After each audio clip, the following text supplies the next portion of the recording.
Ok, donc après la notion donc, de sémantique qui va donner donc un sens à la logique. On a vu donc plusieurs sens possibles. On va passer donc maintenant à la notion de preuve. D'accord. Donc la notion de preuve, nous, ce qui nous intéresse dans ce cours, c'est de faire de la preuve de programme. D'accord. Donc avec un outil qui s'appelle Coq et qui va permettre justement de mécaniser et de construire nos preuves progressivement. Et la question qu'on peut se poser, donc, mais c'est quoi le statut des preuves vis-à-vis de la sémantique. D'accord. Euh, la preuve, en fait, c'est vraiment un moyen purement syntaxique de vérifier la validité des formules. D'accord. Donc on oublie exit les modèles, exit les trucs un peu compliqués, où on fait des preuves un peu compliquées. Là, on va rester purement dans la syntaxe. On a des systèmes de règles formelles qui nous permettent justement de construire des preuves. Et alors les preuves, ça a quelle forme?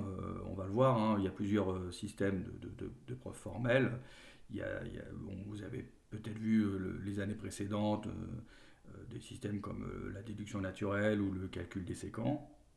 Et, euh, et l'idée de ces systèmes, c'est de faire des arbres de dérivation, des arbres de preuve, et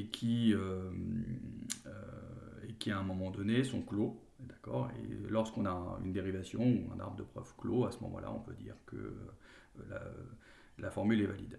Mais alors pour le dire, il faut évidemment faire le lien entre ce système de preuve avec un certain nombre de règles formelles et la sémantique. Donc comment on fait cette, cette correspondance, cette adéquation? On démontre deux théorèmes, le théorème de correction et un théorème de complétude.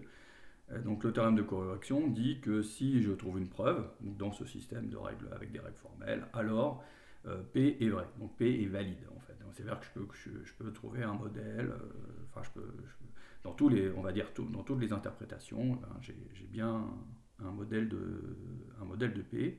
Et la complétude, c'est le sens inverse, qui dit que si P est vrai, donc si P est valide, alors je peux trouver une preuve de P dans ce système de règles, de règles formelles.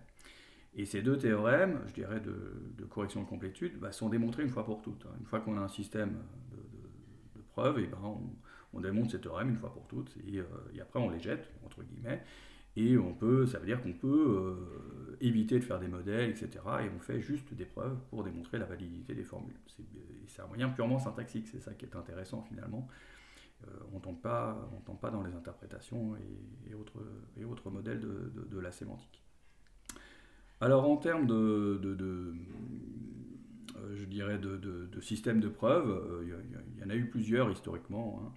Il y a eu les systèmes, les premiers systèmes historiquement de preuves, c'est les systèmes à la Frege-Hilbert. Alors qui étaient des systèmes un petit peu compliqués, on va dire, en ce sens qu'il y avait beaucoup d'axiomes. Donc les axiomes, je vous rappelle, hein, c'est des choses qui sont ni vraies ni fausses, entre guillemets, hein, c'est des choses qu'on suppose, d'accord, on suppose vrai. Donc on ne va pas aller démontrer un axiome. Un axiome, ça fait partie je dirais, de la théorie, en ce sens qu'on le considère comme étant vrai, en tout cas. Et dans les systèmes à la Frege-Hilbert, il y avait beaucoup d'axiomes et finalement assez peu de règles de déduction qui permettaient justement de déduire d'autres faits, on va dire des théorèmes, des lemmes, etc. Et faire donc des preuves dans ces systèmes-là, c'était plutôt complexe. C'était par rapport à les systèmes qui sont arrivés par la suite, hein, beaucoup plus élaborés. Les systèmes à la Frege-Hilbert, on les considère un peu comme l'assembleur, on va dire, des systèmes de preuve. Et donc plus tard, on va dire dans les années 30, il y a Gerhard Gensen, hein, qui a développé des systèmes de preuves beaucoup plus élaborés, donc qui avaient beaucoup moins d'axiomes. On va voir, il y a très peu de règles axiomatiques au final, et il y a beaucoup de règles en revanche de déduction, et qui sont beaucoup plus pratiques. Donc Gensen a vraiment été, je dirais, un des grands artisans, je dirais, on va dire des systèmes de preuves qu'on connaît aujourd'hui. Hein. Euh, alors malheureusement, il a travaillé dans les années 30, hein, donc avec le poids de l'histoire, c'était quelqu'un qui c'était un Allemand, il était allemand, il a malheureusement il s'est fait embrigader le parti nazi, etc. Et malheureusement, la guerre aura eu raison de lui, parce qu'en 1945, il était prisonnier, et il est mort de faim dans un camp de prisonniers. Donc voilà. Alors que c'était effectivement un très très grand logicien, qui a été d'ailleurs assistant de Hilbert dans les années 30 également. Et donc il a élaboré en particulier deux systèmes qui sont très connus aujourd'hui, qui sont la déduction naturelle, qu'on verra pas, et le calcul des séquences qu'on va justement qu'on voit. Bon, je pense que vous avez déjà tous vu, je pense au moins le calcul des séquences, je dirais, dans votre cursus.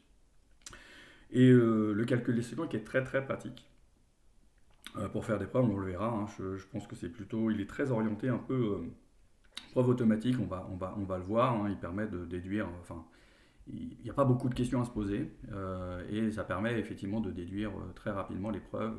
Et d'ailleurs, lorsqu'on essaye de construire des procédures de preuve automatique, on se base beaucoup plus sur le calcul des séquences. Alors la déduction naturelle n'est pas inintéressante non plus. On le verra beaucoup plus tard aussi dans un de nos cours, notamment lorsqu'on va parler de lien avec la sémantique intuitionniste dont j'avais parlé. Alors attention, les systèmes de preuves qu'on va voir, je vous l'ai dit, dans la partie sémantique, il y a deux sémantiques, sémantique de la logique classique, sémantique de la logique intuitionniste. Et donc, on va regarder, je dirais, des systèmes de preuves qui vont se caler sur les deux logiques. La logique classique, parce que c'est ce que vous connaissez, donc très bien, donc on va essayer de coller à ça, mais aussi la logique intuitionniste qui est celle de Koch. D'accord. Et on va voir qu'a priori, ça a un impact forcément sur les systèmes de preuve. On n'a pas les mêmes systèmes de preuve, ils n'ont pas tout à fait la même tête. Et on va voir un petit peu la correspondance entre les deux.